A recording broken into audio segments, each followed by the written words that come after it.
Okay, so here I have a 9-inch Porter Cable bandsaw. It's I bought it at Lowe's, and it's set up for wood, or was set up for wood, and I want to use it for metal. Now, the blade was spinning at 2,500 feet per minute, which is way too fast to cut steel. So what I did is, if you notice, you take that, this is the pulley. Okay, what I did was I pulled the motor pulley off, and I pulled the others. These are what it looked like. They were kind of a serpentine type belt. See, and here's that's the motor pulley. This one's made out of metal. This one's made out of plastic. So looking at that, I thought, how can I increase the size of that pulley so that I could slow down the speed of this bandsaw and I could use it to cut metal? So what I did was I designed and drew up a sheave, or a pulley. See, I designed it on a program called TurboCAD, and then I put it on my 3D printer, and I went ahead and printed it. You'll notice that one, has the same flat. You'll notice I got different colors in here just because I was getting rid of the filament that I had left over. This one here, I have two 3D printers, so I printed that on one, the black, white, and gray one on one, and then this red one I printed on the other. So that one's solid, okay? I did it with a 90% infill, so it's pretty much nice and solid. These are printed in PLA, so I don't know how well they're going to last over time, but right now they're actually they hold up pretty well so far.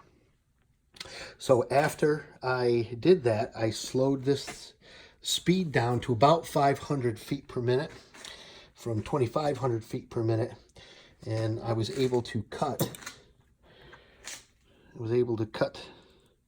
this nice and clean right off of the bandsaw. So you can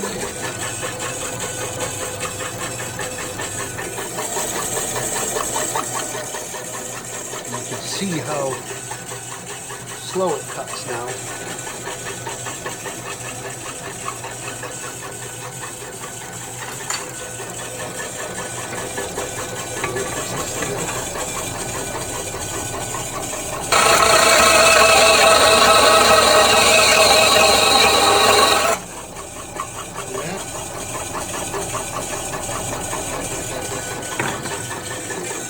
The first time I tried this, I actually did this to the blade. I don't know if you can see that. I pretty much took the teeth right off of it at the original speed that it was going.